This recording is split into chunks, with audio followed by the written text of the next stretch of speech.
Boa tarde a todos e a todas. Estamos aqui em mais um dos eventos comemorativos aos 40 anos da UFSCar, o Sindicato dos Docentes dos Professores e das Professoras da Universidade Federal de São Carlos.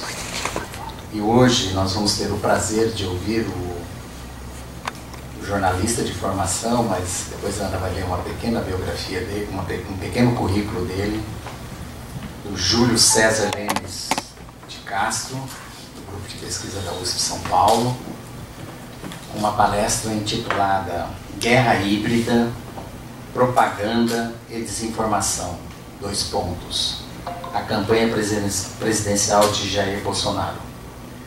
Então, eu vou pedir para a Ana, por gentileza, que lesse um pequeno currículo do Júlio para nós. Ana, olha o microfone, por favor. Tem que falar. Tá bom. Júlio César, então é um prazer receber você aqui, Júlio. Júlio César Lemes de Castro é graduado em jornalismo pela USP, com mestrado e doutorado em comunicação e semiótica na PUC São Paulo. Pós-doutorado em psicologia social na USP e pós-doutorado em comunicação e cultura na UFRJ. Atualmente é pesquisador de pós-doutorado em comunicação e cultura na Uniso. Trabalhou como jornalista e professor de comunicação e foi Fulbright Visiting Scholar na University of North Carolina at Chapel Hill, Estados Unidos. Há 8 anos é membro do Laboratório de Teoria Social, Filosofia e Psicanálise da USP, o LATESFIP.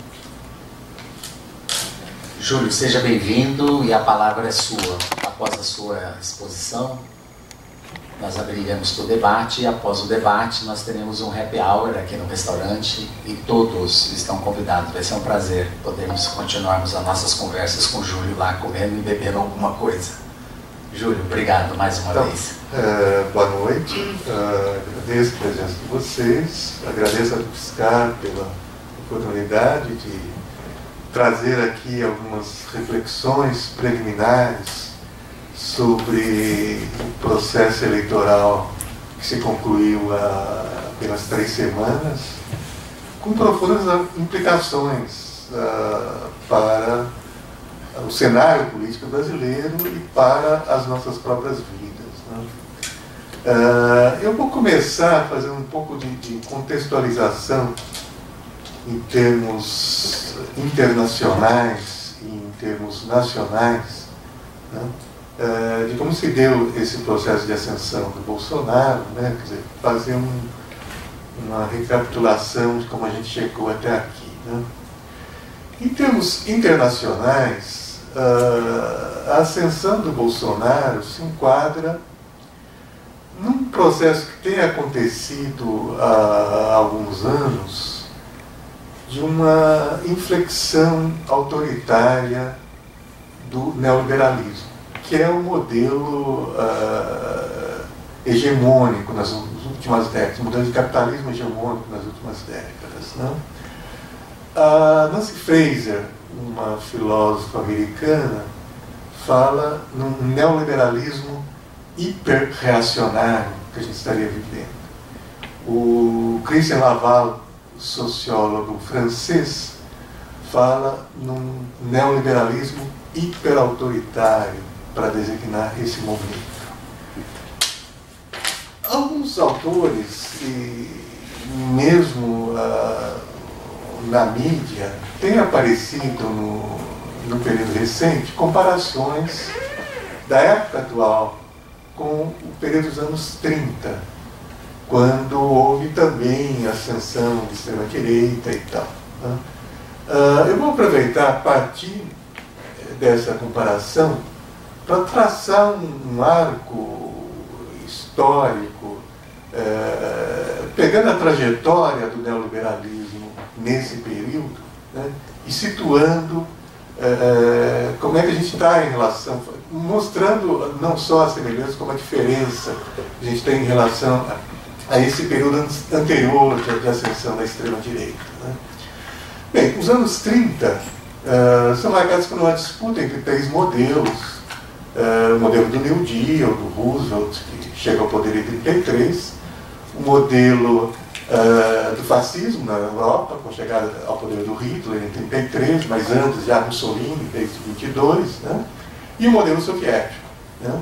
Quer dizer, são modelos que se apresentam como alternativos ao liberalismo clássico, que entra em colapso com a crise de 29. Né? Quer dizer, e apesar das diferenças entre eles, em todos eles há algum grau de intervenção estatal, de planejamento estatal, rompendo com o modelo do liberalismo clássico. Né? Então, em 1938, em Paris, há o colóquio Walter Lippmann, que reúne correntes que se reivindicavam de alguma forma do liberalismo, dessa herança liberal. Né? A escola austríaca, do Mises, do Hayek, a escola de Chicago, do Friedman, e os ordoliberais alemães.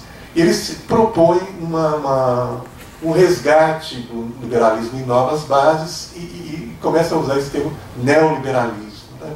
Que eles vão usar, na verdade, até começo dos anos 50, para se autodesignarem. Depois abandonam esse termo, passa a se chamar simplesmente de liberais ou de defensores do livre mercado e tal. E esse termo neoliberalismo é empregado desde então num sentido crítico, né, para a gente criticar essa corrente. Né? Bem, durante muito tempo os neoliberais se organizaram em think tanks, em universidades, com apoio financeiro de grandes corporações, mas à margem das decisões de política econômica dos países capitalistas avançados, em que, após a guerra, prevaleceu aquele modelo do New Deal, né, que a gente pode chamar do modelo keynesiano, ou, dependendo do ponto de vista, o modelo fordista, ou social-democrata, ou do welfare state e tal. Né. Bem, esse modelo que vigora aí até 1970, mais ou menos, como hegemônico e corresponde ao período de maior crescimento, na verdade, da história do capitalismo, alguns chamam de era dourado do capitalismo e tal, começa a entrar em crise nos anos 70 e aí começam a emergir experiências já tentando aplicar as ideias do neoliberalismo, né? Até que, com a chegada ao poder da Thatcher em 79 e do Reagan em 81, o neoliberalismo passa a ser hegemônico. Né? Ele se espalha pela Europa em várias etapas, até a moeda comum, no ano 2000, que representa a culminação desse processo. Em 89, há uma condensação doutrinária do neoliberalismo, chamado Consenso de Washington, que recebe esse nome porque Washington é a sede do Fundo Monetário Internacional, do Banco Mundial, do Departamento de Tesouro americano, né? E a partir do Consenso de Washington, inclusive, e da ação dessas entidades, ele se dissemina no leste europeu, após a dissolução do bloco soviético, e também na América Latina. Né? Quer dizer, ele se torna um neoliberalismo hegemônico no mundo nesse período, mas se a gente for analisar, tentar fazer um balanço do neoliberalismo, o que aconteceu nessas últimas décadas, a gente vai ver que um período de baixo crescimento econômico, de instabilidade, de aumento da desigualdade, de aumento da pobreza, em termos de desigualdade. Por exemplo, recentemente houve um trabalho do Piketty, fez um levantamento bastante exaustivo mostrando isso, né? Diminuição de direitos sociais, assim por diante. Né? Então, por que o neoliberalismo se manteve como hegemônico durante esse período, se ele tem resultados tão pífios e tão negativos? Né? Na verdade, é uma combinação de fatores aí. Quer dizer, tem um elemento ideológico mais geral aí que ajuda a expansão desse modelo econômico, né? Que é o fato de que ele é sustentado pelos mercados financeiros, pela mídia hegemônica, pelo mundo afora e tal, né? Quer dizer, então, há essa sustentação ideológica desse modelo econômico. Mas, em termos ideológicos, há uma penetração mais profunda, na verdade, no neoliberalismo, em termos sociais, em termos subjetivos, porque ele não é apenas um modelo econômico, ele corresponde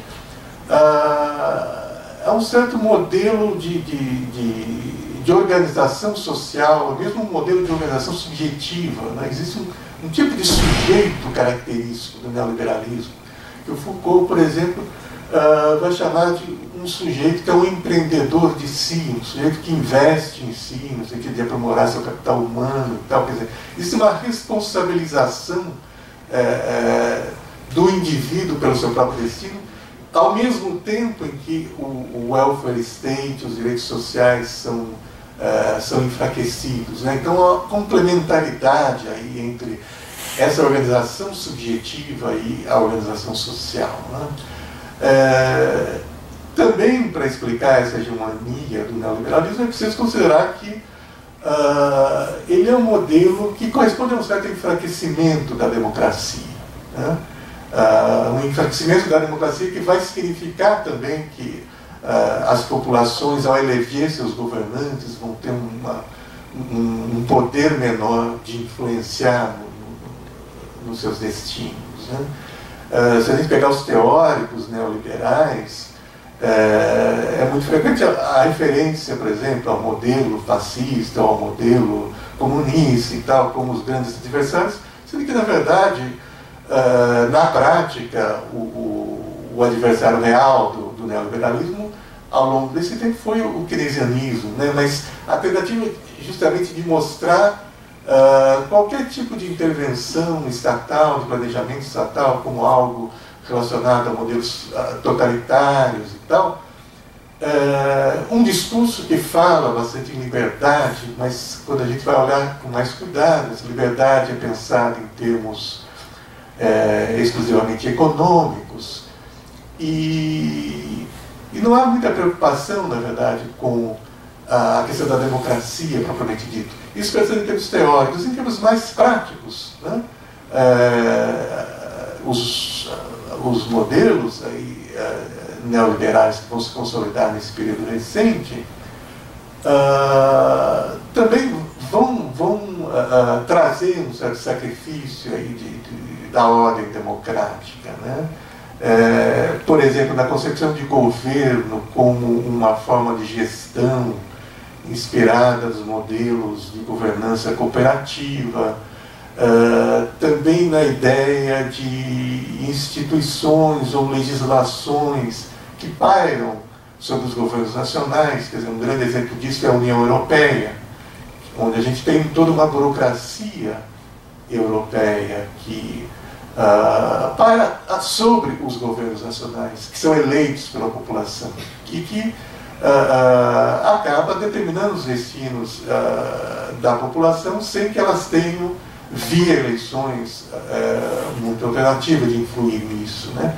Mesmo se a gente pegar um país como o Brasil, determinadas instituições como agências reguladoras, como o Banco Central autônomo, que alguns propõem, inclusive, como Banco Central independente, ou determinadas legislações como Lei da Responsabilidade Fiscal, ou mais recentemente Lei do Teto dos Gastos e tal, são instituições e legislações que se colocam acima dos governos, né? Então, tem esse aspecto de enfraquecimento da democracia que se manifesta também de uma outra forma, na forma de uma repressão mais direta, né? O primeiro laboratório do neoliberalismo é o Chile do Pinochet, nos anos 70, uma ditadura em que os Chicago Boys, né, da escola de Chicago, a mesma agora do Paulo Guedes, né, vão implementar o seu modelo. Depois, com Thatcher e Reagan, eles vão enfrentar a oposição dos sindicatos,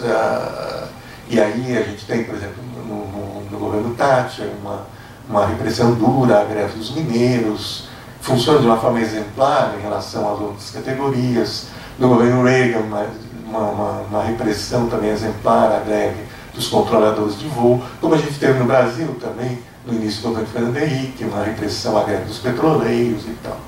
E um novo momento aí de aprofundamento desse enfraquecimento democrático a gente tem já nesse século, após o 11 de setembro, né, com o pretexto do terrorismo também servindo para enfraquecimento de direitos individuais, direitos civis e assim por diante, né? Então, essa inflexão aí autoritária do neoliberalismo que a gente está vivendo nesses últimos anos, com a eleição do Trump, com o Brexit no Reino Unido e algumas outras experiências autoritárias, o avanço da extrema-direita na Europa e tal, se enquadra nesse cenário geral, né?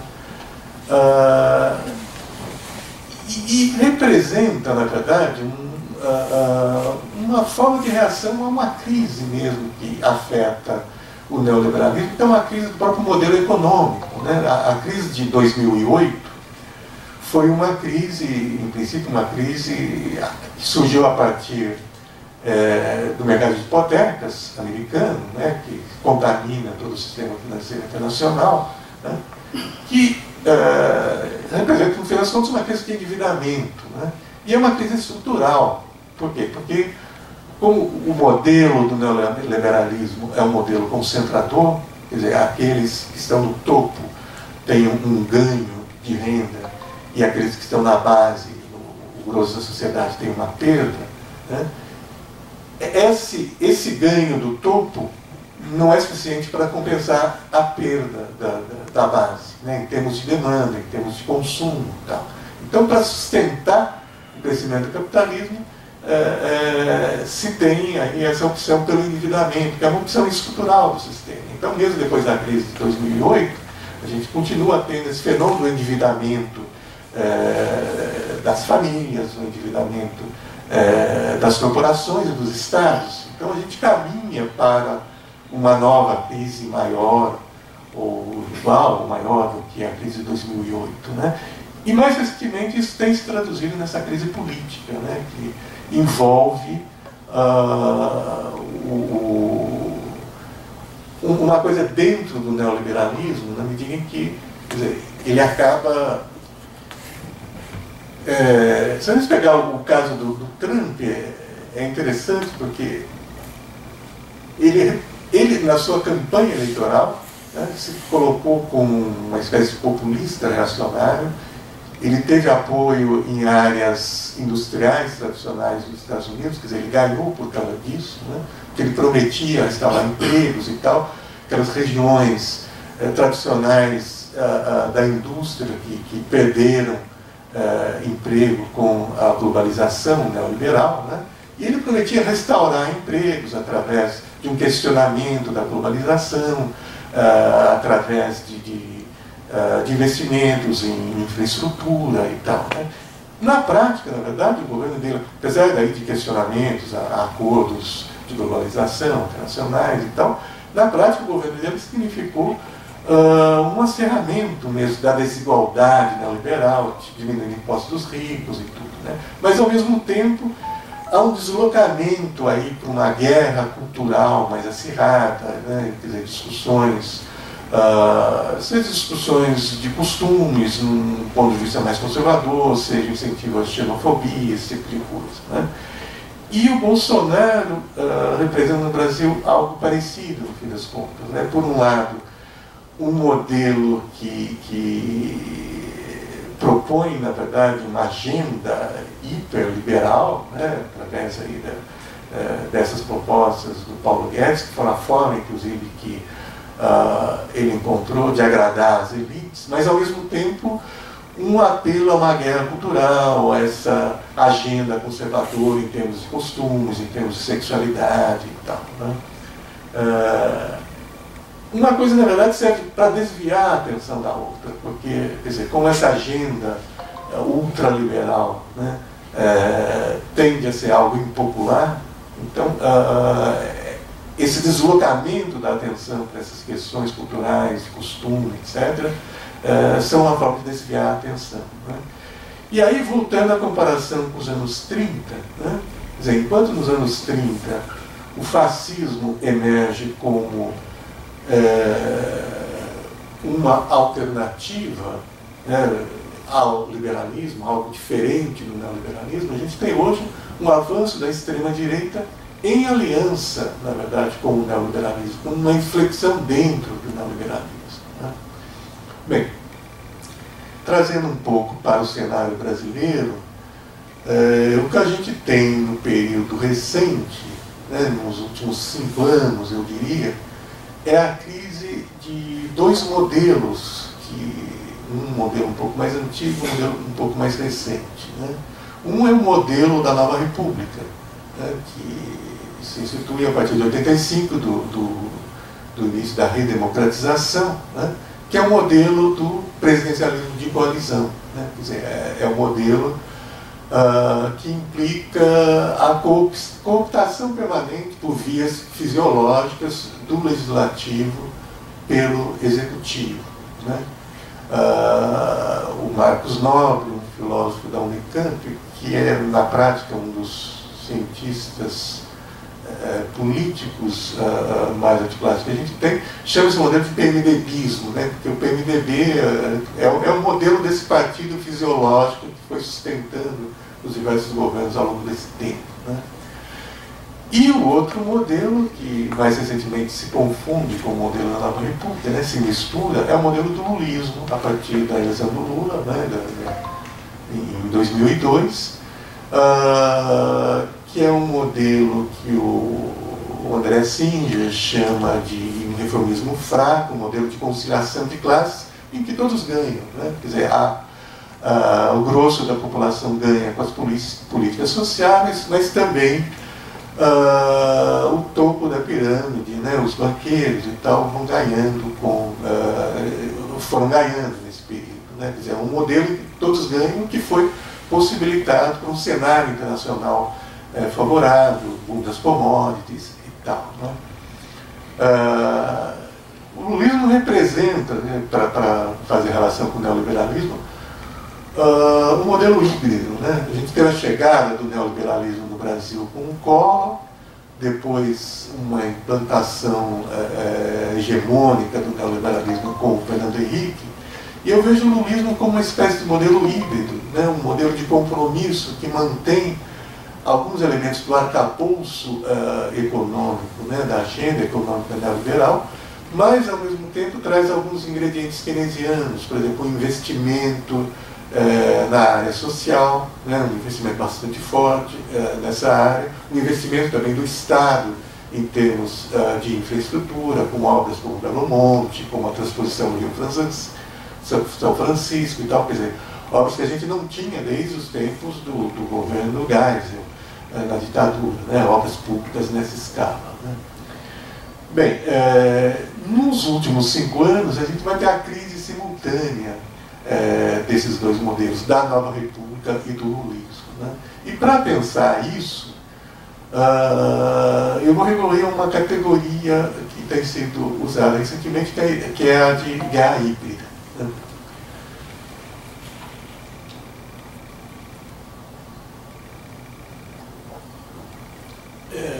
De um ponto de vista mais lato, a gente poderia dizer que a guerra híbrida é uma combinação de várias formas de se fazer guerra, quer dizer, desde as formas convencionais até as formas não convencionais, como guerrilhas, até as formas que não implicam diretamente em violência, quer dizer, implicam, por exemplo, formas de disseminação de informações ou de desinformação, no sentido de desestabilizar os adversários e tal.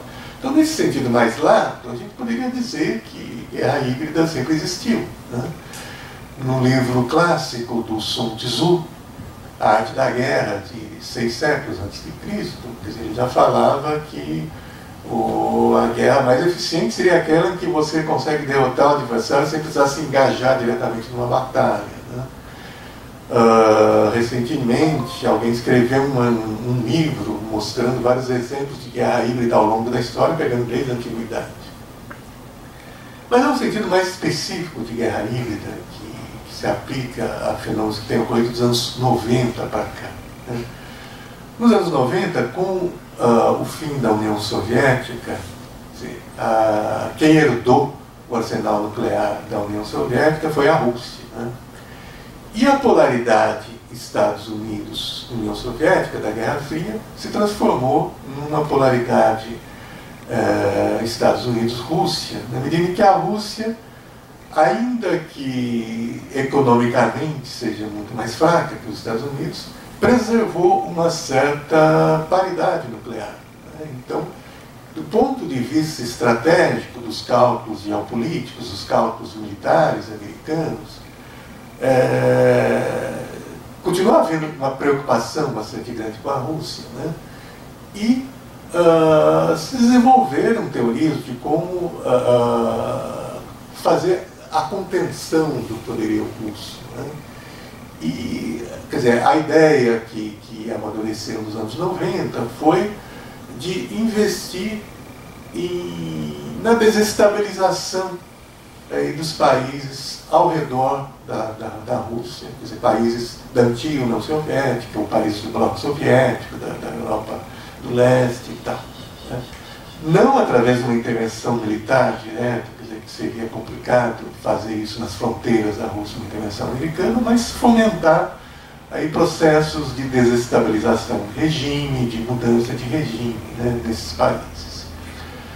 E já nesse século aconteceram uma série de movimentos que são chamados de revoluções coloridas.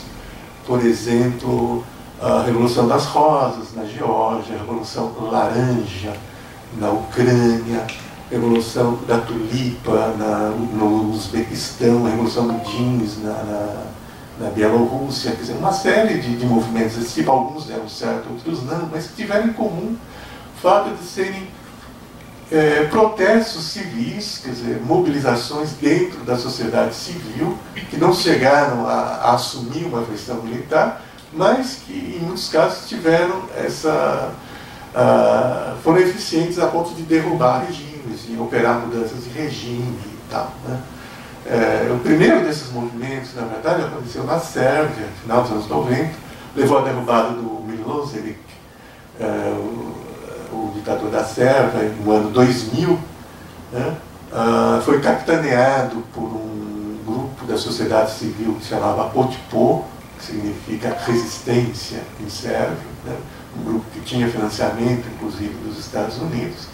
Esse grupo Otpo depois criou uma espécie de escola de insurgência na Sérvia, na qual passaram a ser treinados militantes que depois foram fazer essas revoluções coloridas no leste europeu e tal. Foram treinados também militantes da oposição venezuelana, ao Chávez e ao Maduro, militantes que também participaram das revoltas da Primavera Árabe e tal, né? No caso da Primavera Árabe, inclusive, merece destaque particularmente o caso da Síria, né?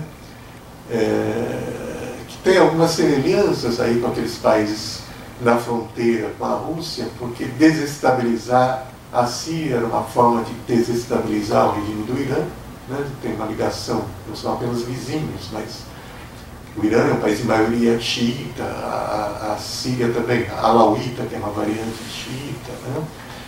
E tinha uma ligação grande entre os regimes do Assad, o regime do Irã e tal. Então houve aí um estímulo externo aos protestos civis aí, no quadro da Primavera Árabe, que começaram a desestabilização da Síria, e que depois se tornaram uma guerra civil mesmo, né? Porque a ideia de guerra híbrida pode envolver simplesmente essa fase de protestos civis e tal, mas pode também envolver essa fase de guerra não convencional, de guerrilha e tal, como a gente tem na Síria, grupos ligados à Al-Qaeda, Estado Islâmico e tal. O próprio Estado Islâmico, por outras vias, também adotou táticas que a gente pode qualificar como guerra híbrida, no sentido de, por exemplo, usar as redes sociais para atrair militantes, para fazer propaganda, para fazer ameaças aos adversários, elementos de guerra psicológica e tal, né? E a Rússia também começou a estudar, a teorizar a respeito de guerra híbrida, e no caso da Ucrânia, por exemplo, quando a gente tem mais recentemente a anexação da Crimeia pela Rússia e também uma séria interferência da Rússia no sentido de proteger os russos que dominam aí certas regiões da Ucrânia e tal. Quer dizer, também existe, a Rússia também passa a se engajar na teoria e na prática da guerra híbrida. A própria eleição do Trump, né, Quer dizer, tem elementos de guerra híbrida, no sentido de uso do uso intensivo das fake news, no sentido do uso de perfis psicográficos, de usuários das redes sociais para tentar influenciá-los. E há também uma influência, indícios de uma influência da própria Rússia, quer dizer, então a coisa funciona dos dois lados, né? Em todos esses exemplos de guerra híbrida, o que a gente tem em geral é uma interferência de uma potência externa no sentido de se desestabilizar algum país, né?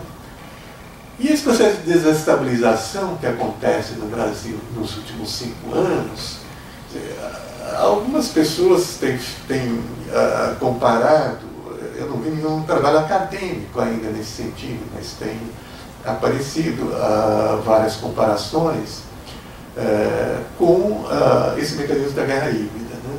Quer dizer, em geral, comparações que dão algum destaque a esse elemento externo, né? Então, haveria por parte dos Estados Unidos um interesse de desestabilizar o Brasil, seja por conta da descoberta do pré-sal, né? Quer dizer, a gente vê pela experiência histórica, que normalmente onde há petróleo há uma interferência americana, seja por conta dos BRICS, né, em que o Brasil está associado aos dois maiores rivais geopolíticos dos Estados Unidos atualmente, que são a Rússia e a China, né?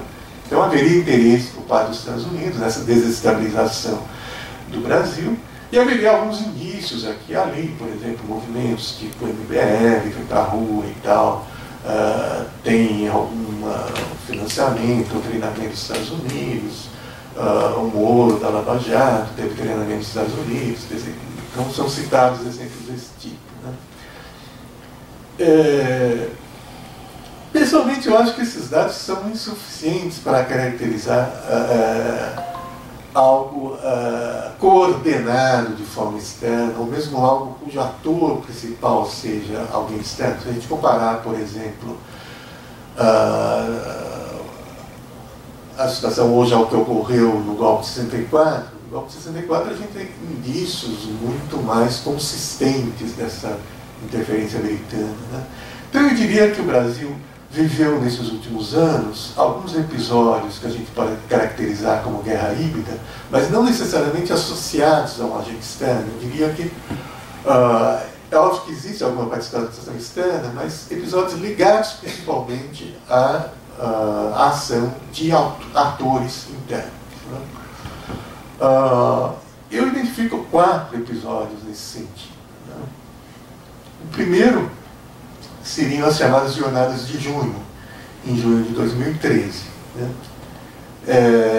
Um movimento que é organizado em várias cidades por grupos aí originalmente progressistas, por exemplo, em São Paulo, o MPL, o Movimento Passe Livre, que reunia anarquistas, simpatizantes do PSOL, pessoas sem nenhum vínculo, adeptos da tática Black Bloc, que foi inaugurada no Brasil em 2013. Né?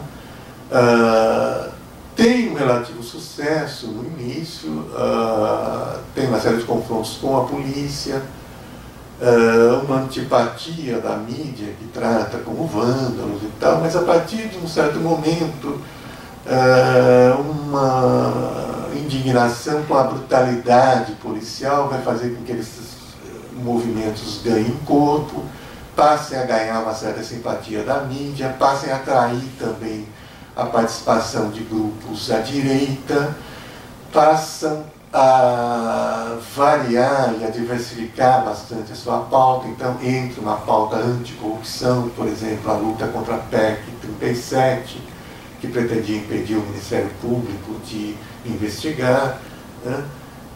Então, sob pressão, inclusive, desse movimento, o Congresso vai aprovar algumas medidas anticorrupção que vão ser úteis no ano seguinte na Lava Jato.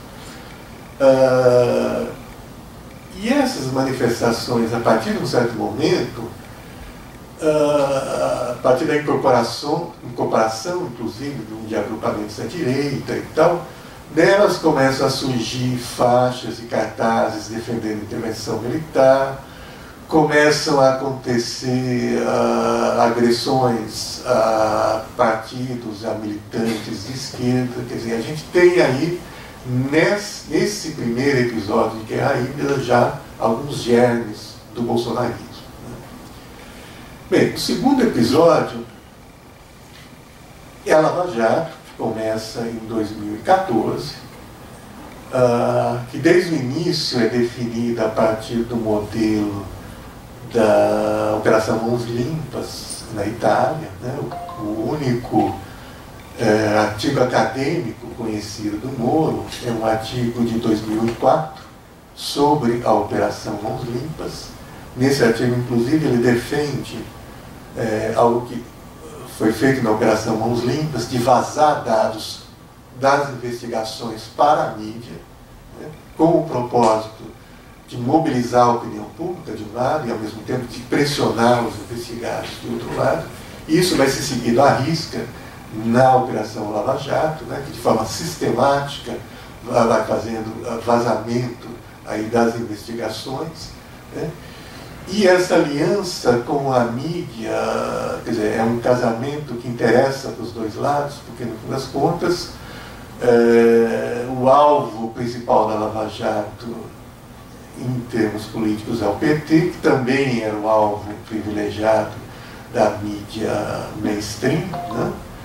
A ponto, inclusive, da investigação sobre o triplex atribuído ao Lula ter começado com um artigo no jornal O Globo, né?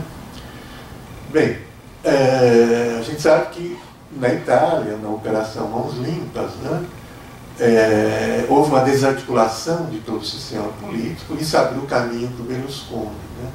O que acontece no Brasil é algo semelhante, quer dizer, embora o alvo inicial tenha sido o PT, quer dizer, como esse modelo de corrupção era algo inerente a esse modelo de governabilidade, de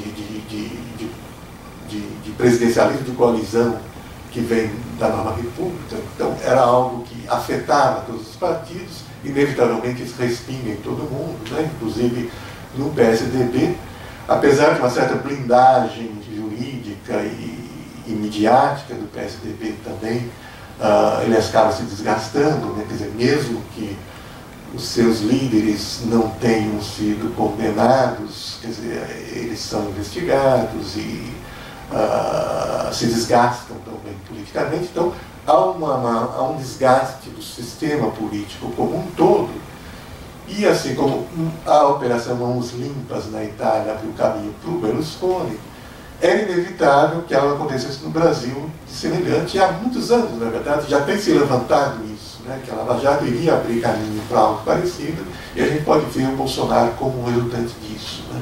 E por uma outra via também a gente pode fazer uma relação com a Lava Jato, porque ela adota uma retórica de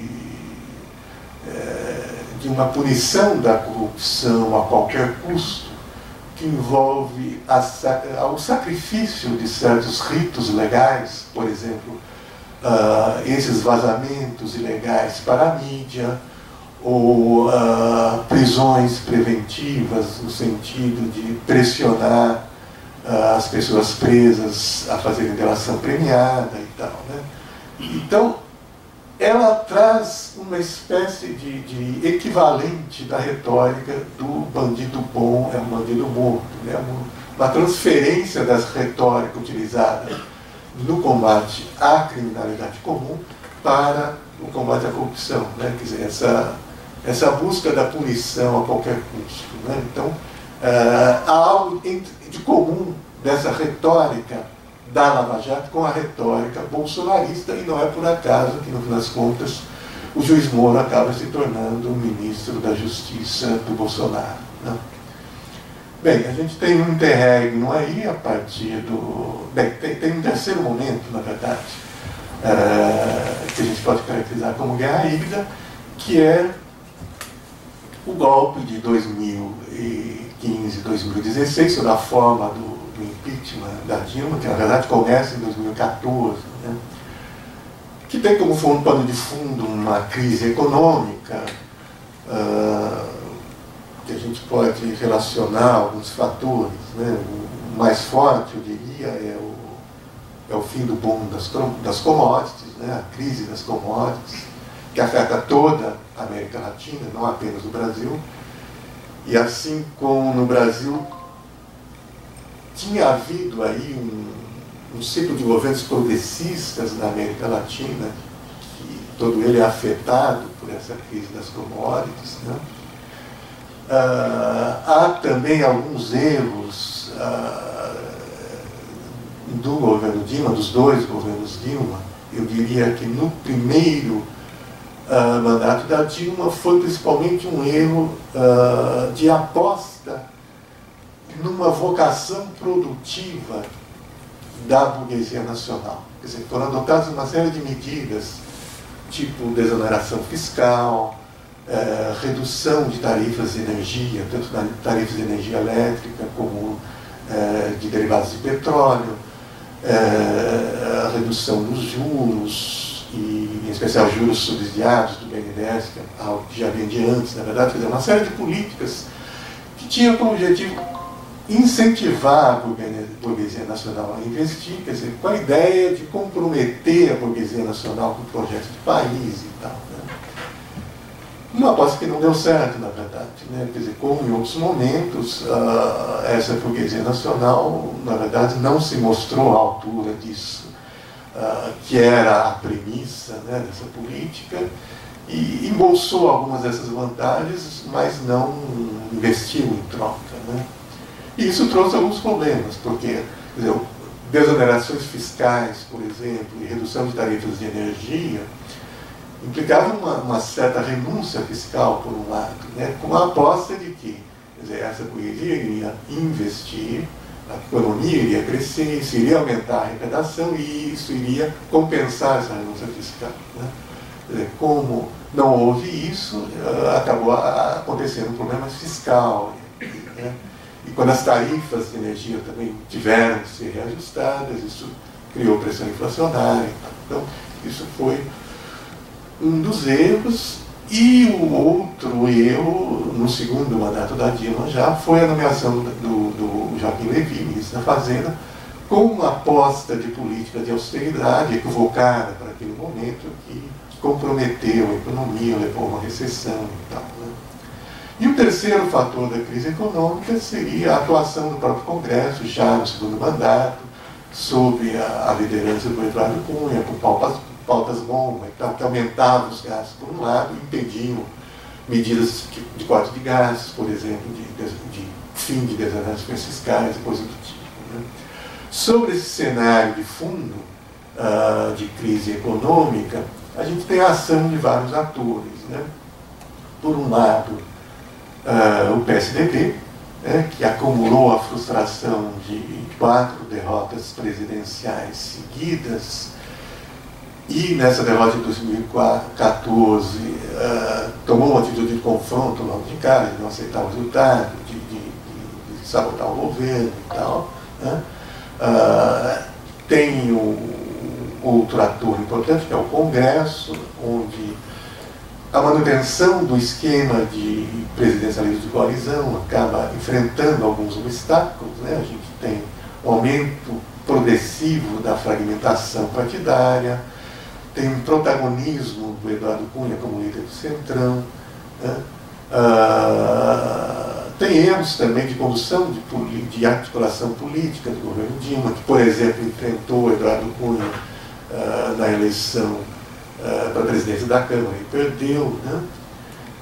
Um outro ator é a Lava Jato, que se engaja diretamente na desestabilização do governo, como no episódio da divulgação ilegal do grampo telefônico de conversa da Dilma com o Lula, né? E um outro ator são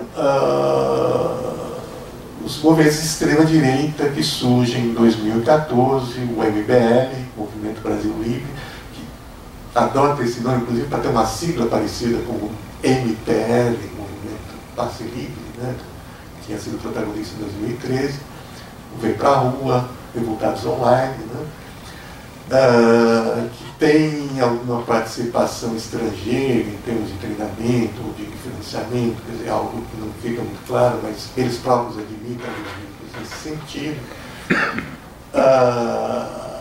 Num primeiro momento, a mídia mainstream e a elite econômica não se engajam, mas a partir de um determinado momento elas se engajam nisso também, né? Seduzida, inclusive, pelo projeto ultraliberal da Ponte para o Futuro, do Temer, né? E já naquelas manifestações de 2015, 2016, a gente vai vendo que gradativamente o protagonismo do PSDB vai dando lugar a um protagonismo maior da extrema-direita e dos grupos bolsonaristas, né? Então a gente tem aí um outro germe do bolsonarismo, né? Nesse momento também de guerra híbrida. Depois disso a gente entra no governo Temer, onde há, eu diria, pelo menos 3 fatores que também vão ajudar na ascensão do bolsonarismo, né? De um lado, o desgaste do governo, seja por sua agenda impopular, seja pelas denúncias de corrupção, né? Um desgaste que contamina o PSDB como sócio do golpe, sócio do governo, né? Ao fracasso das tentativas de se criar um candidato de centro, que na verdade seria um candidato de direita, que se tentou Dória, se tentou Luciano Huck, se tentou inclusive Jato Barbosa, mas essas apostas não deram certo, sobrou o Alckmin, né? E já tinha sido desgastado por denúncias e tudo, é uma figura que não prometia muito em termos eleitorais. E um terceiro fator, né? A tirada de cena do favorito das pesquisas, que era o Lula, com direito, inclusive, a uma intervenção direta do comandante do Exército, né, o general Vilas Boas, pressionando o Supremo na véspera da votação do habeas corpus, né? Então, esses 3 fatores também pavimentaram o caminho para o quarto momento de guerra híbrida que a gente tem nesses anos, que é a campanha do Bolsonaro, né? A campanha do Bolsonaro, ela tem, eu diria que 3 novidades do ponto de vista midiático. A primeira é que ela vai contra uma sabedoria convencional que vigorava desde o começo da redemocratização, de que da importância do horário da televisão, né? É verdade que há algumas exceções aí, por exemplo, na primeira campanha mesmo, em 89, o PMDB do Ulisses Guimarães e o PFL do Aureliano Chaves tinham as fatias maiores do horário eleitoral e saíram bastante mal, na verdade, né? Enquanto o Enéas, por exemplo, que tinha 15 segundos de TV, teve um desempenho surpreendente, né? Mas, em geral, vigorou em todas essas campanhas aí desde 89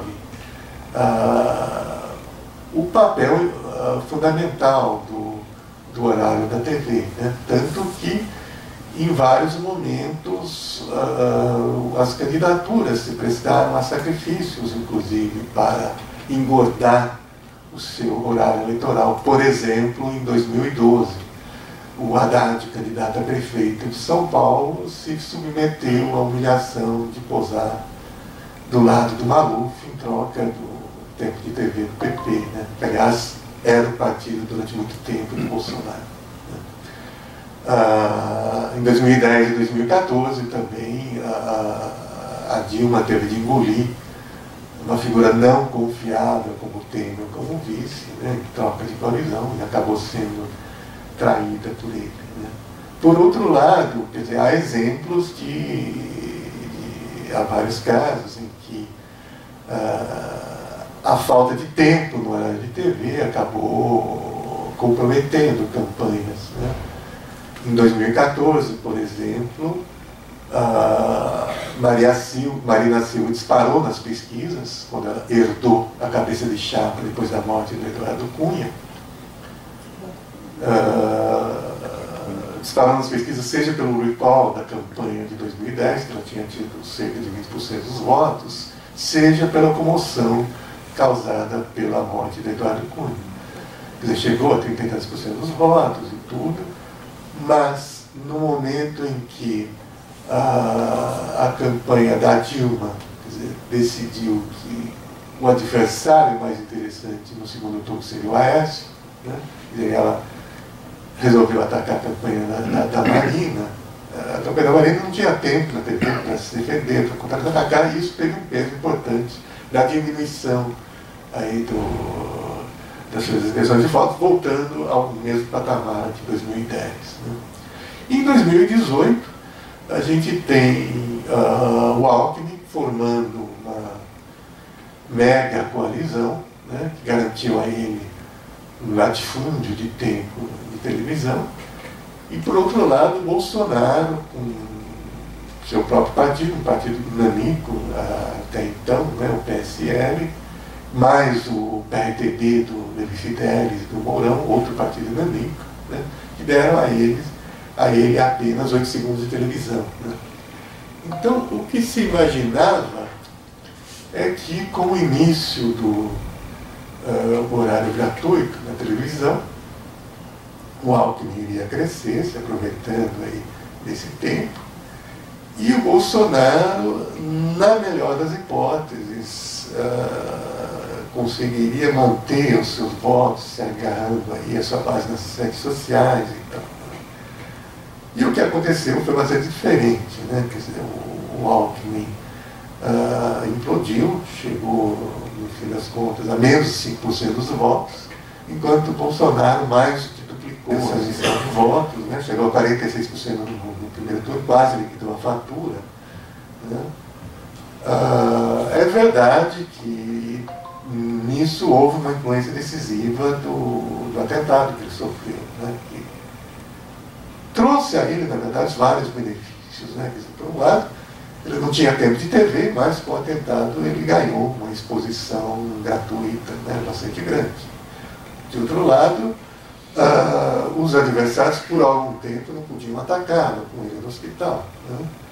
E, por outro lado, deu a ele um pretexto para não participar dos debates. Né? Primeiro, quando ele não tinha condições médicas, e depois, mesmo quando ele tinha as condições médicas. Né?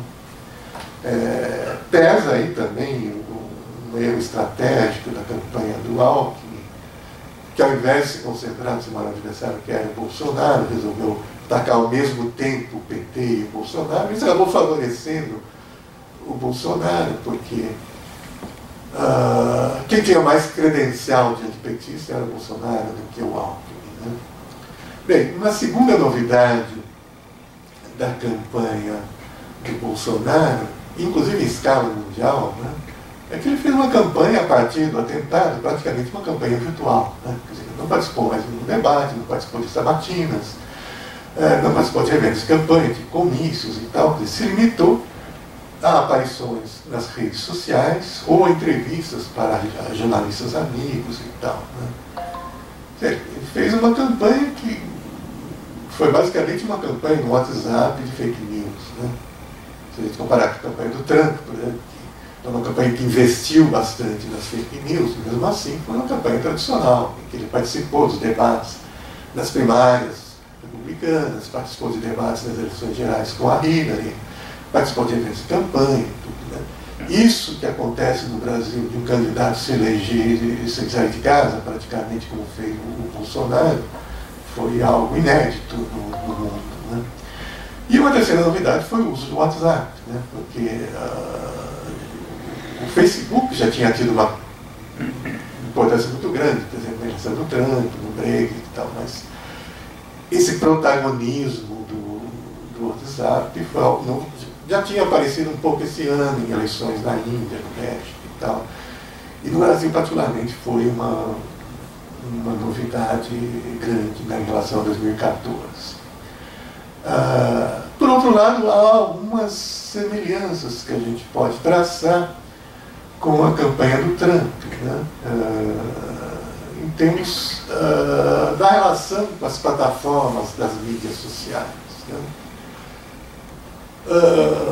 Essas plataformas das mídias sociais, que funcionam reguladas por algoritmos, são um modelo por excelência, eu diria, de funcionamento do poder sobre o neoliberalismo, né? Quer dizer, se tem o uso do neoliberalismo, das algoritmos como tecnologia de poder em várias áreas, no mercado financeiro, por exemplo, na prevenção de terrorismo, de epidemias, de desastres naturais, quer dizer, uma série de áreas da vida social, né?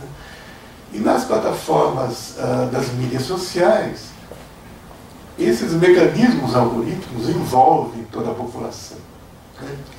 E são controlados pelas corporações, tipo Facebook, Twitter, Google, etc., que são proprietárias dessas plataformas, né? E que têm o interesse, no fim das contas, em consumo, em anúncio. O modelo de negócios delas é ganhar dinheiro com anúncios, né? Então, para elas não é muito interessante, no fim das contas, para essas corporações, um uso confrontacional, um uso conflituoso dessas plataformas. Por exemplo, quando acontece a plataforma a Primavera Árabe, o Mark Zuckerberg do Facebook é entrevistado, ele minimiza a importância do Facebook. Ele diz, não foi tão importante assim, né? Depois, na eleição do Trump, o envolvimento do Facebook, por exemplo, com vazamento de dados e tal, né, dos usuários, vai levar o Mark Zuckerberg a ter de depor no Congresso americano. Então, é desgastante esse tipo de coisa para as plataformas, né? Mas, na prática, quer dizer, alguns movimentos e algumas campanhas, né, fazem um uso disruptivo, digamos, dessas plataformas. Ele tem aí o que eu chamaria de uma certa governança algorítmica disruptiva por esses atores, né? Tanto a revelia das próprias corporações que as controlam, né? E é algo que aproxima a campanha do Bolsonaro da campanha do Trump, né? Eu destacaria na campanha do Trump, pensado em termos de guerra híbrida, 4 elementos, né? O primeiro seria a infraestrutura informacional que ele monta, que é algo que começa, na verdade, há alguns anos, começa antes da campanha. Há alguns relatos, inclusive jornalísticos anteriores à campanha, que dão conta disso, dessa infraestrutura informacional que eles estavam montando, com o uso das várias redes, e uso para várias finalidades, seja para atrair adeptos, seja para organizar eventos ou para propósitos de educação política, digamos, né? De forma que, quando chega a campanha, ele tem uma estrutura muito mais forte do que a dos outros candidatos, essa estrutura nas redes sociais, né? Nas várias redes sociais. No primeiro turno, a certa altura, o Datafolha faz uma pesquisa pegando 4 redes, o Facebook, o Twitter, o Instagram e o WhatsApp, né? Medindo entre os apoiadores de cada candidato o grau de utilização das redes, né? Então, se a gente comparar, no caso, os apoiadores do Bolsonaro e os apoiadores do Haddad, que é quem vai para o segundo turno, né, há uma diferença grande aí, né? Seja porque entre os apoiadores do Bolsonaro há uma proporção maior de cadastrados nessas várias redes, né? Seja porque eles utilizam mais essas redes como fonte de informação, eles compartilham mais conteúdos nessas redes, eles utilizam mais a internet em geral para ver vídeos e assim por diante, né? Quer dizer, isso a gente pode relacionar, por um lado, ao fato de que os eleitores do Bolsonaro têm um poder aquisitivo maior, portanto um acesso maior a essas redes, mas por outro lado ao fato de que a campanha do Bolsonaro investe mais nas redes e, portanto, seus apoiadores têm um incentivo maior para utilizar essas redes para propósitos aí, eleitorais, de engajamento político. Né? Essa infraestrutura informacional, ela combina elementos, você pode chamar de elementos verticais e elementos horizontais. Quer dizer, a horizontalidade das redes, que garante aos participantes a possibilidade maior de participação e tal, quer dizer, algo que é característico das redes da internet, você poder participar nessa questão horizontal, mas também há um elemento vertical de centralização da campanha usando essa infraestrutura, né? E ela combina os grupos voluntários e aquilo que é contratado, né? As empresas que são contratadas para fazer campanha, né? Ela é construída com o tempo de uma forma experimental, tal, tentativa e erro e tudo. Tem também, de semelhante à campanha do Trump, o fato de que ela aposta no que se chama de profiling, ou também micro-targeting, quer dizer, a ideia de fazer perfil dos usuários e procurar adaptar as mensagens ao perfil dos usuários, né? É uma campanha que vai articular as várias redes, mas com ênfase no WhatsApp, né? E o WhatsApp tem uma certa particularidade, porque todas essas redes são redes privadas, no sentido que são redes que pertencem às corporações, né? O WhatsApp, inclusive, pertence desde 2014 ao Facebook, né? Mas elas têm uma aparência, no caso dessas redes via web, né? Facebook, Instagram, Twitter, elas têm uma aparência mais pública, quer dizer, elas envolvem aí massas maiores de pessoas em ambientes que têm uma aparência mais pública e tal, enquanto as redes de WhatsApp são grupos menores, tradicionalmente envolvem familiares, de amigos e tal, né? Então tem aí essa aparência de uma coisa mais privada, mas existem articulações entre esses dois tipos de redes, né? Quer dizer, não só porque as pessoas que utilizam uma também utilizam as outras e tal, mas também existem links, por exemplo, dentro da web que traz usuários diretamente para dentro de grupos e tal. Então isso possibilita uma articulação em termos da troca de contatos, da troca de conteúdos e tal, né? Bem, o uso eleitoral do WhatsApp, ele se apoia muito em um mercado paralelo de empresas que atuam nessa área, né? Que atuam não apenas para finalidades eleitorais, mas também para finalidades comerciais, né? Então, é uma série de empresas que têm cadastros, vastos cadastros de usuários, celular e tudo, desviados muitas vezes pelos próprios funcionários das empresas de telefonia, né? E que, portanto, são cadastros que têm dados geográficos, dados de idade, dados de profissão, tal, que permitem fazer segmentação, inclusive. Algumas empresas chegam a dizer que tem 100 milhões cadastro 100 milhões de usuários e tal, né? São vendidos, por exemplo, em São Paulo, em lugares como Santa Efigênia, no Rio, no Saara e tal, né? Há empresas também que se especializam em disparo em massa, né, via WhatsApp, né, usando aí esses cadastros ilegais, né, e usando também algumas técnicas para burlar os controles do WhatsApp. Os grupos do WhatsApp têm um limite de 256 pessoas cada grupo. E cada usuário tem a possibilidade de compartilhar o conteúdo com 20 outros, né? Mas existem softwares que são acoplados aos tipos celulares que permitem você disparar ao mesmo tempo milhares, de 20 mil a 60 mil destinatários de uma vez, uma mensagem para milhares de usuários de uma vez, né?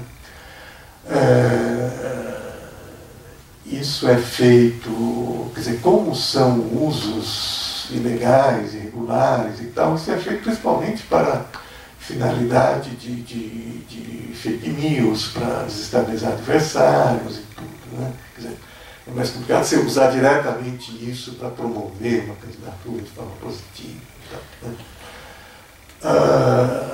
Houve uma reportagem na revista Época que eu ouvi um informante que trabalhou numa dessas empresas que prestaram serviços para a campanha do Bolsonaro, que revelou algumas características interessantes aí do esquema que ele montou, né?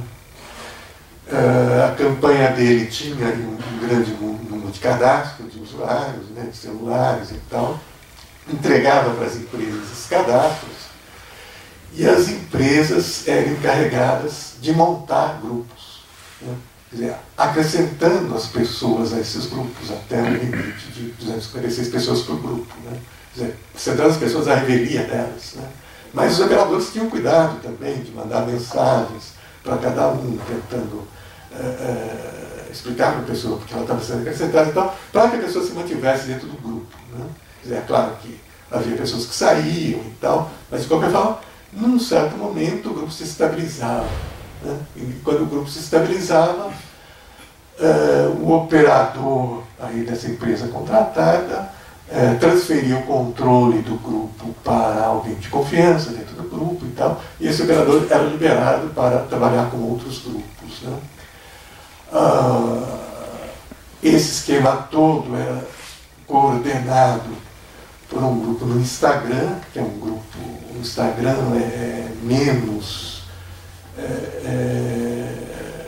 suscetível a controle do que o WhatsApp, um grupo do Instagram, onde participava a família Bolsonaro, os assessores mais próximos, os representantes dessas empresas contratadas e tal, né?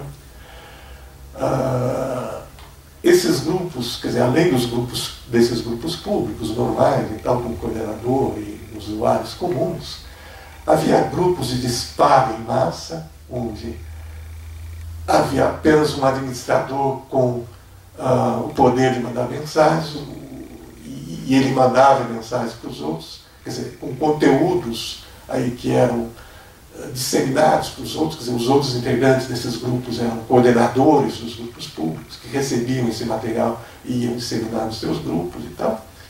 E grupos de ataque também, onde havia também um administrador e as outras pessoas recebiam ordens de fazer algum ataque. Por exemplo, quando a Folha publica uma reportagem sobre Caixa 2, né, na campanha do Bolsonaro, há uma ordem de ataque ao jornalista que tinha feito a reportagem e tudo, né? Para esses ataques também eram utilizados os robôs, né, nas outras redes. Isso já é um uso tradicional no Facebook, no Twitter e tal, o uso de robôs para esse tipo de coisa, para dar volume à disseminação de material, para participar de enquetes também, né, para influenciar o resultado de enquetes e tal, né? E esse esquema das empresas contratadas pela campanha do Bolsonaro, né, mais os voluntários da campanha, muitos que já existiam antes, inclusive, a isso se acrescenta o esquema de Caixa 2 dessas empresas que apoiavam o Bolsonaro e que passaram a contratar também essas empresas de disparo em massa. Né? Tudo isso forma um ecossistema, essa infraestrutura informacional da campanha. Bem, um segundo elemento que eu destacaria é o que eu chamo dos valores e dos afetos que são mobilizados pela campanha, né? Uma equipe da escola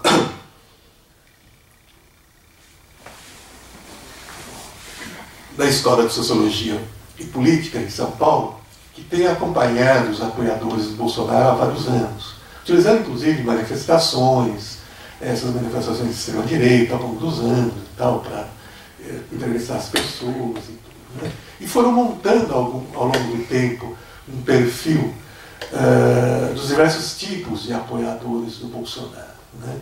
E a última atualização disso foi feita durante a campanha, né? E foi divulgada também durante a campanha, e essa última atualização identificou 16 tipos, 16 grupos de apoiadores do Bolsonaro, né? E deu nomes a esses grupos, né? Alguns mais óbvios, por exemplo, o grupo da masculinidade viril, homens que defendem o porte de armas para fazer justiça com as próprias mãos e tal. O grupo das femininas e bolsogatas, que criticam as feministas porque seriam menos femininas, mais vulgares, cheias de mimimi e tudo, né? Inclusive, quando houve a manifestação no final de setembro, a manifestação não convocada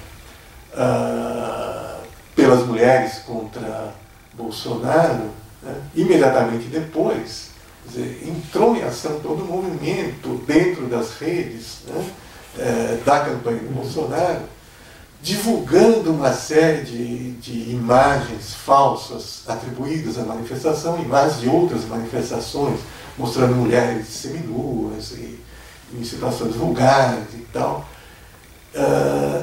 E a pesquisa feita na segunda-feira, que a manifestação foi em São Paulo, no Brasil inteiro, na verdade no mundo inteiro, no sábado, pesquisa que saiu na segunda-feira, mostrou paradoxalmente que tinha aumentado o apoio a Bolsonaro, inclusive entre as mulheres, né? Por conta justamente desse trabalho subterrâneo, na verdade, de se contrapor aí ao movimento das mulheres, com toda essa retórica, esse imaginário antifeminista, né? Voltando aí aos grupos de apoiadores, há alguns grupos menos óbvios, né? Por exemplo, os periféricos de direita, que são moradores de periferia, que apoiam o Estado mínimo, porque tem medo da interferência do Estado em questões como kit gay e tal, né? Os homossexuais conservadores, que alegam que os homossexuais que sofrem assédio, violência e tal, são apenas aqueles que não são discretos. Né?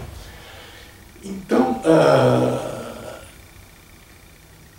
na verdade, o que essa pesquisa mostra é que o grupo de apoiadores do Bolsonaro, quer dizer, esses tipos de apoiadores, foram se diversificando com o tempo, né? E esse aumento de intenção de votos do Bolsonaro ao longo do primeiro turno, quer dizer, salta de 20% a 46%, e depois a 55% no segundo turno, quer dizer, ele teve a ver também com essa ampliação desse universo de simpatizantes e essa diversificação dos grupos que apoiam, né?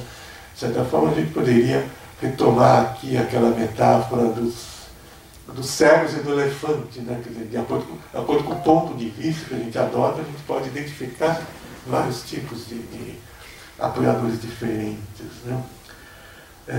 Mas existem aí alguns elementos que dão uma certa coerência, né, a esse universo de grupos distintos, né? Existem algumas bandeiras que têm um certo sentido polissêmico, né? Por exemplo, a bandeira da corrupção, né?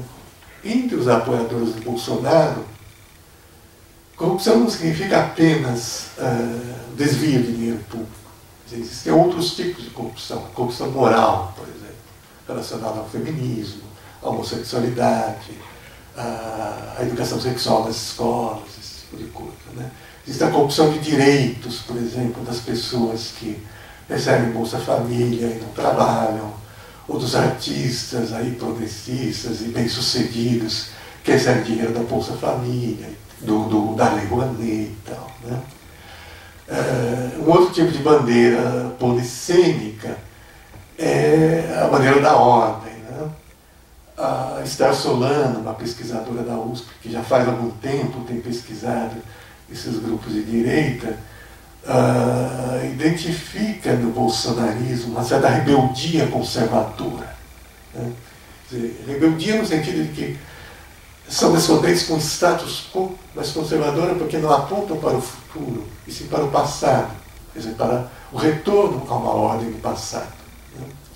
Mas essa ordem do passado pode assumir também várias formas, quer dizer, existem os saudosos da ditadura militar, né, da tranquilidade, da suposta vida mais tranquila que havia nos tempos da ditadura militar, os saudosos da ordem familiar, que teria sido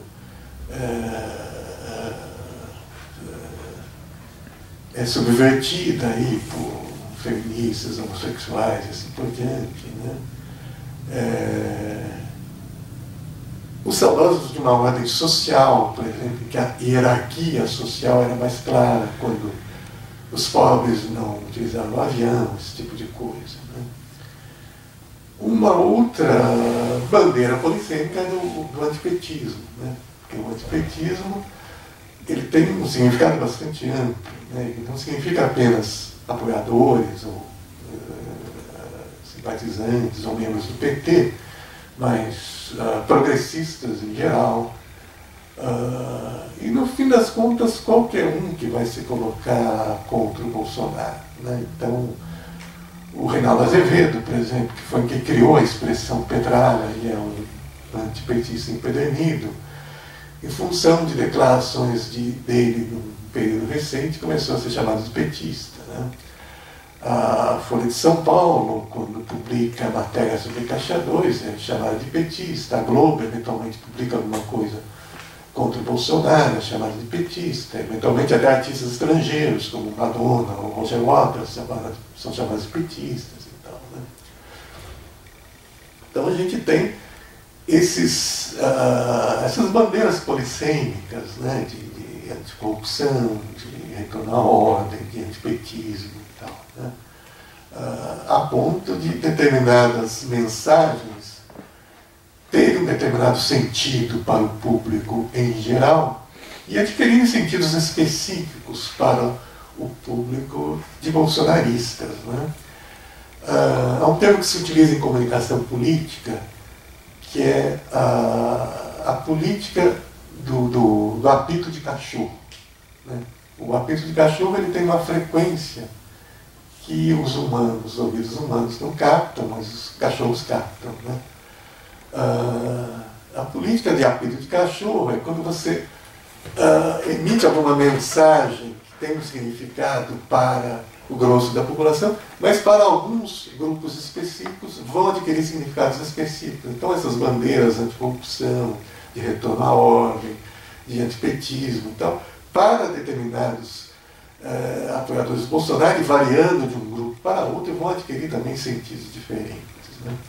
Em termos dos afetos mobilizados pela campanha, eu destacaria dois, né, que são centrais: o afeto do ódio e o afeto do medo. Né? O afeto do ódio é de uso bastante tradicional na política, de uso bastante eficiente na política. Né? O Freud já apontava que quando você tem um grupo que tem um inimigo externo, esse inimigo externo, o ódio a esse inimigo externo, serve como fator de coesão para o grupo. Né? E o exemplo clássico é o do ódio aos judeus pelos nazistas. Né? E os judeus, que inclusive tinham um significado polissêmico para os nazistas. Né?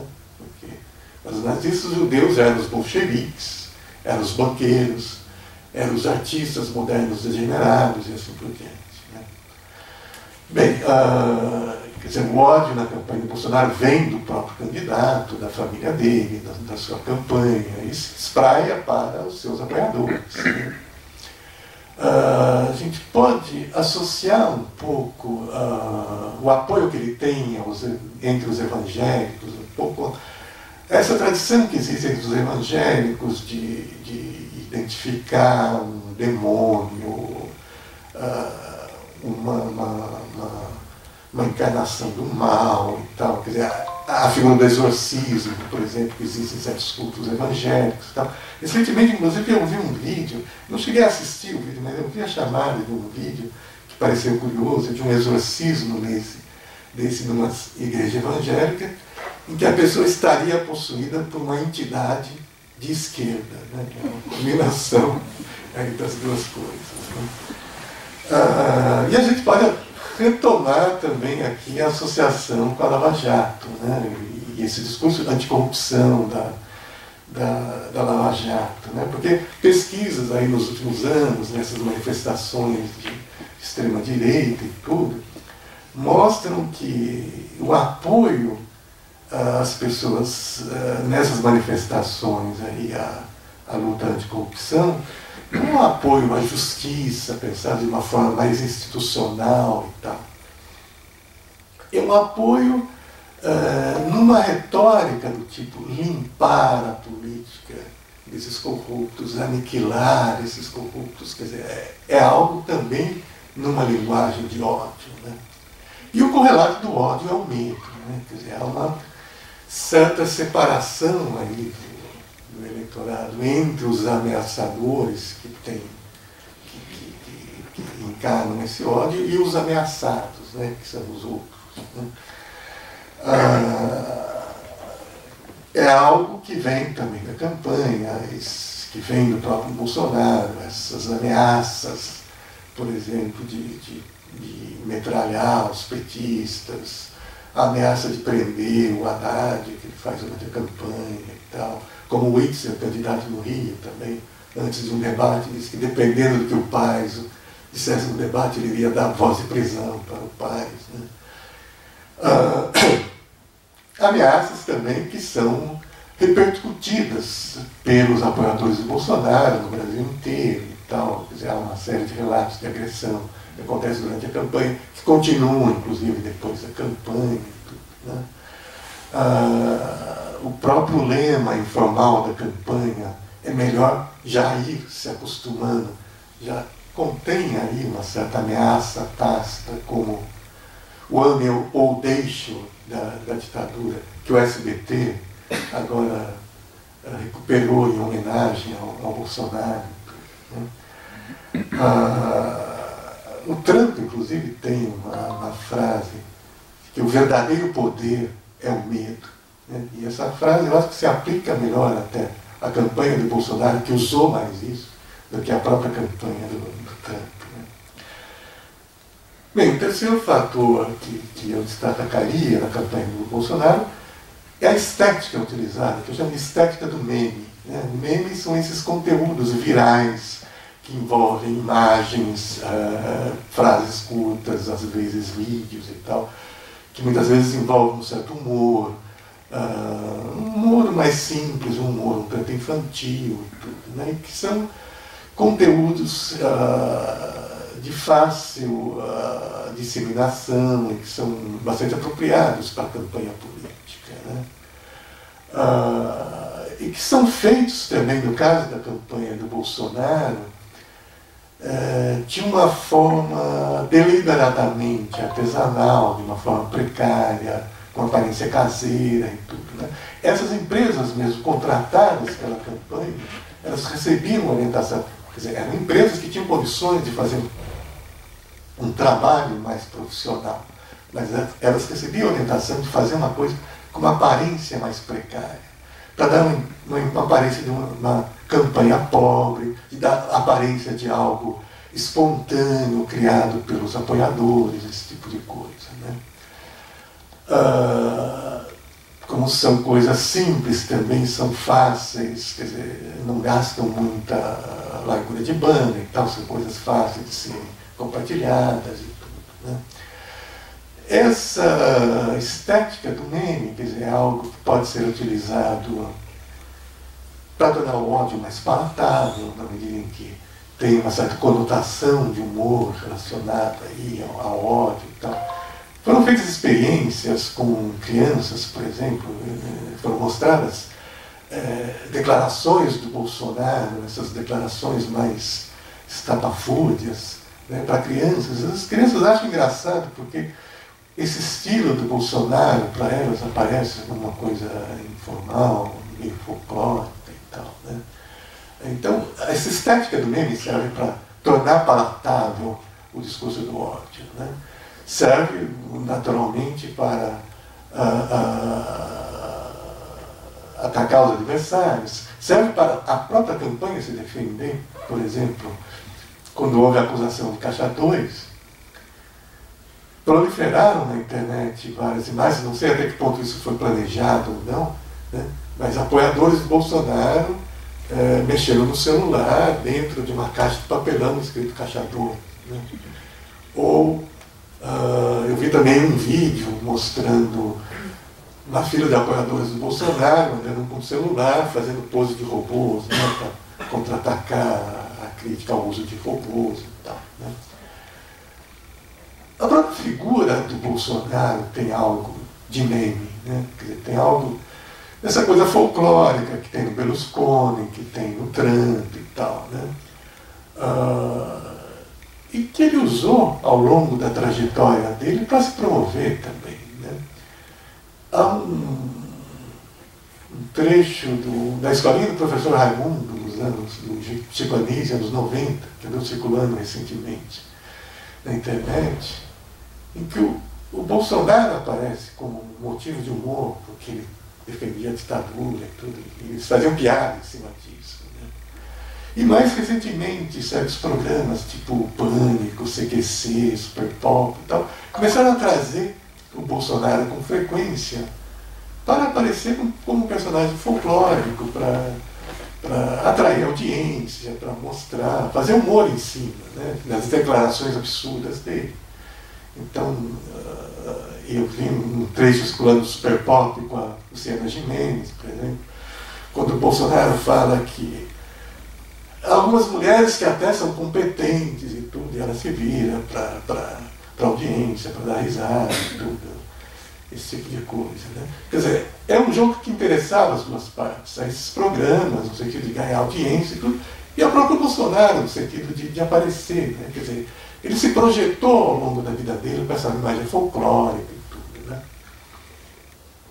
E ele usou também na campanha essa estética da precariedade também. Quer dizer, eu recentemente vi eu acho que isso já foi depois da campanha, inclusive, uma imagem dele de terno e gravata, com calça jeans e tênis, né? Quer dizer, algo deliberadamente mal vestido para dar essa ideia de homem comum e tal. E os vídeos caseiros dele também, durante a campanha e depois, quer dizer, dentro da casa dele, de uma forma bastante precária, com uma bandeira pregada atrás com uma fita que cai durante a transmissão, um prato com farelo do lado, ou uma raquete de matar inseto de outro lado. Quer dizer, um cenário deliberadamente precário, para dar essa ideia de homem comum, de homem do povo e tal, né? Algo que interessa para alguém que, por um lado, precisa justificar a sua relativa mediocridade intelectual e tal, não tem conhecimento das coisas. Então, a forma dele se afirmar é projetar essa imagem de popular, de pessoa comum e tal, e ao mesmo tempo serve de contraponto aí às políticas impopulares que ele prega, que ele certamente vai adotar, né? Bem, um quarto ponto é o que eu chamo de anomia informacional, né? Que está relacionado a esse uso de provocações, de polêmicas, por um lado, né? Isso é uma coisa também que aparece muito no Trump. O Steve Bannon, assessor do Trump, diz que num ambiente de muito ruído, você utilizar uma linguagem provocativa é uma forma de chamar a atenção. O Roger Stone, um estrategista republicano que tem trabalhado com presidentes desde o Nixon, diz que é melhor ser infame do que não ser famoso. E o próprio Trump, muito antes, inclusive, de ser político, já usava uma tática desse tipo. Nos anos 80, ele escreve uma autobiografia, The Art of the Deal, em que ele conta a estratégia que ele tinha para lidar com a mídia enquanto empreendedor imobiliário. Quando ele tinha um empreendimento novo, por exemplo, um prédio de apartamentos de luxo, né, ele dava um jeito de criar alguma polêmica em torno. Né.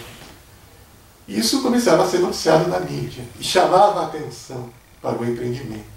Então, na hora que ele queria comercializar, ele não precisava fazer propaganda, porque era algo que estava na mídia. Tá? Ele usava a provocação e usava a mídia, colocava a mídia a seu serviço. Né? E quando ele se lançou candidato a presidente, ele usou táticas desse tipo. Né? Quer dizer, o evento de lançamento dele como pré-candidatura ainda nas primárias do Partido Republicano, é aquele discurso em que ele diz que os mexicanos que vinham para os Estados Unidos eram estupradores, esse tipo de coisa que causa aí uma enorme repercussão e tudo. Né? Apesar da sua fortuna, ele acabou gastando menos na campanha eleitoral do que outros pré-candidatos republicanos e do que a Hillary na eleição geral. E, no entanto, ele teve mais espaço na mídia do que todos eles, né? Graças aí a essas declarações provocativas e tal. E é um modelo também que o Bolsonaro já usa há muito tempo. Né? Aí, nessa anomia informacional entram também as contradições da própria campanha. Então,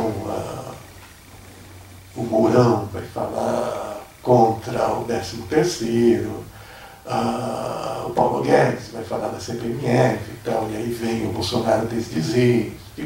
É um tipo de coisa que não tem na mídia, que serve inclusive para o próprio Bolsonaro aparecer como autoridade, alguém que bota ordem na casa, um capitão que dá ordem, inclusive, para o general que é o seu vice e tal. Né? Mas o mais importante aí, né, nesse aspecto são as fake news, né? Que nessa campanha, que elas não são novidades, mas nessa campanha, o que elas têm de novidade é o fato de explorarem o WhatsApp. Né? Tinha aparecido já alguma coisa de fake news no WhatsApp na campanha de 2014, na véspera do segundo turno, por exemplo, houve um boato de que o doleiro Youssef, um delator da Lava Jato, teria sido envenenado. Tudo isso foi divulgado principalmente por WhatsApp. Né? Mas o grande boom de fake news no WhatsApp foi realmente nessa campanha. Né? A agência Lupa, uma agência de checagem, fez um levantamento das 50 mensagens políticas mais compartilhadas durante o primeiro turno. E dessas 50 mensagens, apenas 4 eram totalmente verdadeiras. Outras eram inteiramente falsas ou parcialmente falsas. Né? E a liderança dessas fake news foi claramente da campanha do Bolsonaro. Né? Esse levantamento da agência Lupa, eles não listam as 50, eles listam as 10 mais. E as 10 mais são todas pró-Bolsonaro. Logo depois do segundo turno, o site Avaz, aquele site de assinaturas, de abaixo-assinado online e tal, ele fez uma pesquisa da qual foi encarregada a agência Big Idea Data. Ele pesquisou 5 fake news que foram divulgadas durante a campanha e perguntou para as pessoas, para os eleitores do Bolsonaro, os eleitores do Haddad, né, quem tinha visto essas fake news, quem tinha acreditado nelas e tal. 98% dos apoiadores do Bolsonaro tinha visto alguma dessas 5, 90% tinha acreditado em alguma delas, 84% tinha acreditado no kit gay, 74% tinha acreditado na fraude nas urnas eletrônicas. Né? No caso dos eleitores do Haddad, o número é bem menor. Né? E aí a gente pode considerar duas coisas. Quer dizer, que, por um lado, algumas pessoas influenciadas pelas fake news se tornaram apoiadoras do Bolsonaro, E, por outro lado, que provavelmente foi o mais frequente, apoiadores do Bolsonaro estavam mais predispostos a aceitar fake news a seu favor, né, reforçando a sua crença. Né, que é algo que pesquisas psicológicas, pesquisas até neurológicas têm mostrado, né, que fake news servem para reforçar crenças. Né.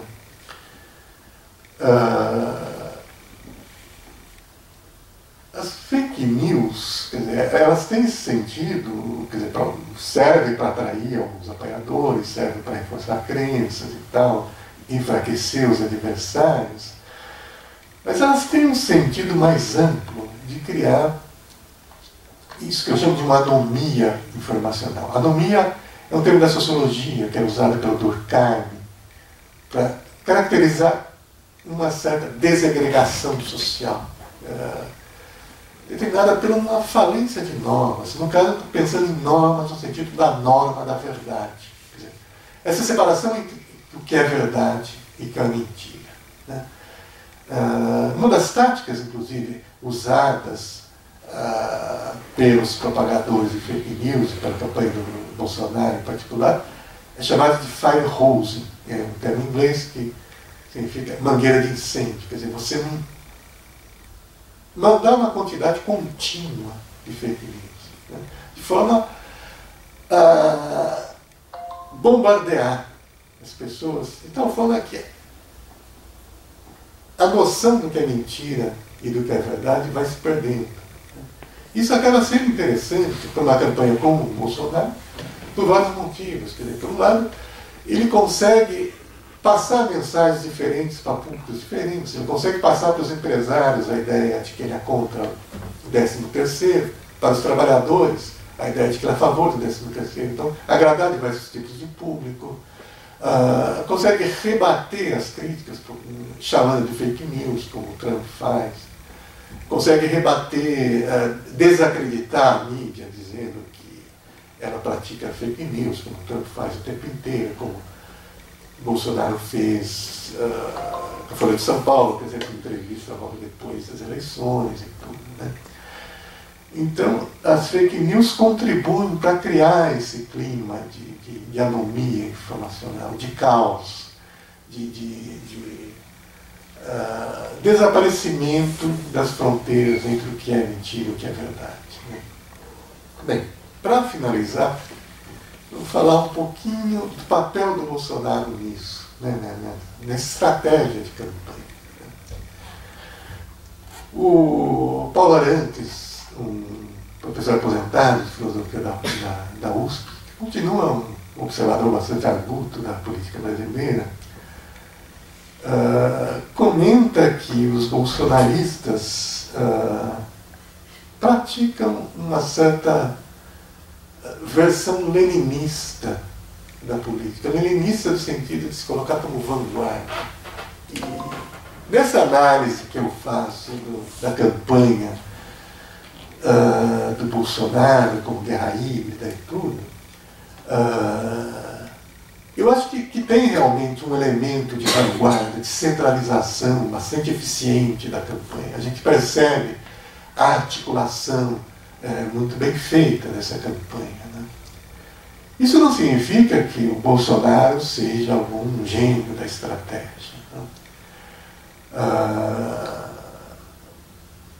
O Bob Woodward, um jornalista que foi um dos responsáveis, junto com o Carl Bernstein, pela cobertura do caso Watergate, que tem acompanhado a política americana nessas últimas décadas, escreveu recentemente um livro sobre o Trump, em que ele diz que o Trump é alguém que está reagindo o tempo inteiro sob pressão, as coisas que vão acontecendo sem muito plano e tal, de uma forma atrapalhada e tudo.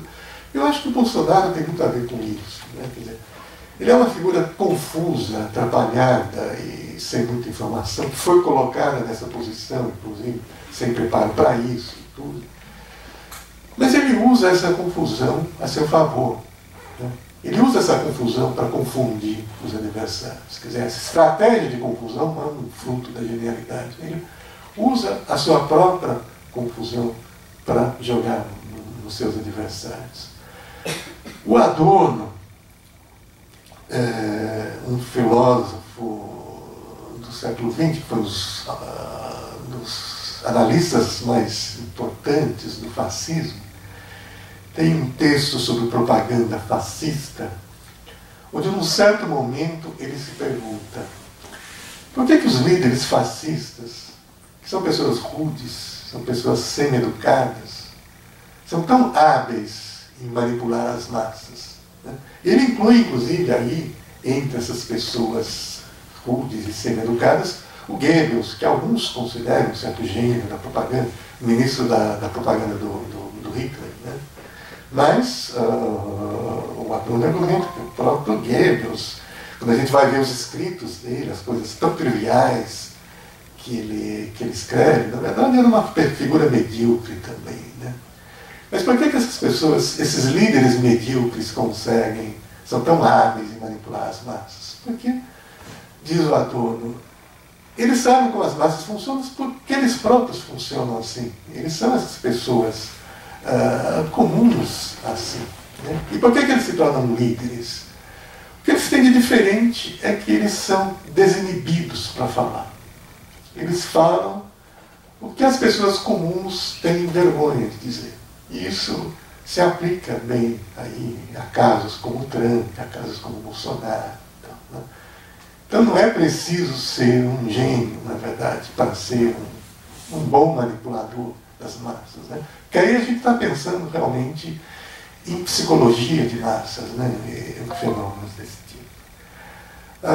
Mesmo em campanhas eleitorais mais tradicionais, que envolvem debates e tudo, pessoas medíocres, às vezes, se saem bem. Né? Na campanha de 98, por exemplo, para o governo de Brasília, houve um debate, às vésperas do segundo turno, entre o Joaquim Roriz, que é uma figura popular. Faleceu. Sim, faleceu recentemente, o Joaquim Roriz, que era uma figura popular, bastante simplória e tal, e o Cristóvão Buarque, foi reitor da UNB, uma pessoa intelectualmente muito mais preparada e tal. E nesse debate, o Cristóvão Buarque humilhou o Joaquim Roriz, demonstrou toda a sua superioridade intelectual em relação ao Roriz. E alguns acharam que ele tinha vencido a eleição ali, né? Mas foi exatamente o oposto. Né? Quer dizer, os eleitores viram o Cristóvão Buarque como arrogante e se solidarizaram com o Joaquim Roriz, que tinha sido humilhado no debate. Né? Na eleição americana em 2000, George W. Bush contra o Al Gore, né? Muitos imaginavam que o Al Gore iria se sair muito melhor nos debates do que o Bush. Né? Mas o Bush, bem treinado e tudo, ele conseguiu nos debates, na própria campanha, passar a imagem de que ele era uma pessoa mais homem comum, mais popular e tal, enquanto o Al Gore seria alguém mais pedante e tal. Né? Isso ele repete também na campanha de 2004 contra o John Kerry, né? Que foi retratado como uma pessoa com estilo snob e tal. O próprio fato de que o John Kerry falava francês, por exemplo, foi usado para caracterizar o Kerry como snob e tudo. Né? O Bolsonaro desenvolveu algumas técnicas para lidar com as suas limitações. Né? Então, nas entrevistas, nos confrontos que ele tinha com a amiga, em debates e tal, ele recolheu o argumento de que ele é um capitão do exército, mas como presidente ele teria um especialista em economia, um especialista em saúde. Ele não entende nada de economia, não entende nada de saúde, mas teria especialistas para isso. Né? Houve uma apresentação em alguma entidade aí que eu vi num vídeo que alguém pergunta o que você vai fazer com o SESI, Senai e tal. Ele diz, não sei, espero que vocês me ajudem e tal. Então, ele desenvolveu algumas técnicas para lidar com as suas limitações. Né? Mas, fatalmente, ele teria problemas se a campanha permanecesse de uma forma normal. Né? Num dos debates, ele teve um confronto com a Marina, por exemplo, em que ele saiu bastante mal. Né? Eu vi também uma discussão em alguma entidade aí que faz uma pergunta para ele sobre saúde. Ele começa a falar, olha, eu teria 1 hora para falar sobre saúde, mas de repente começa a falar e não tem nada para falar, e começa assim, a se enrolar, se atrapalhar. Né? Quer dizer, se não fosse a facada, o pretexto que ela deu para ele se ausentar dos debates e tudo, quer dizer, ele certamente teria tido problemas nessa área. Né? Mas, de qualquer forma, a gente tem que considerar ainda a atitude conivente da mídia, né? Com a ausência dele nos debates. Foi algo inédito, quer dizer, ele teve autorização médica, poderia ter participado dos debates e de forma inédita, não houve debates no segundo turno. E as várias redes de TV poderiam ter feito o que se faz nessas ocasiões, que seria entrevistar o Haddad e deixar a cadeira vazia do Bolsonaro, não fizeram isso. E de forma geral, na verdade, a cobertura da mídia foi uma cobertura bastante complacente, bastante conivente em relação à campanha dele. Né? Se ele teve uma campanha eficiente, ele contou também com essa conivência da mídia. Né? Que no fim das contas acabou endossando a candidatura dele. Né? No fim das contas, no segundo turno, embora ele não fosse de início o candidato favorito da mídia, ele acabou sendo o preferido. Né? Como no fim das contas acabou sendo o preferido da elite brasileira em geral, e a mídia mainstream é um representante dessa elite em geral. Né? A gente sabe que a elite brasileira nunca teve grande estatura, nunca teve projeto nacional, por exemplo. Isso foi demonstrado historicamente em várias circunstâncias, né? Mas eu acho que o que esse processo eleitoral evidencia é que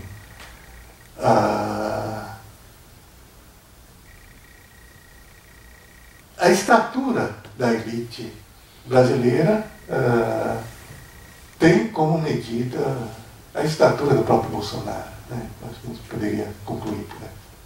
Obrigado.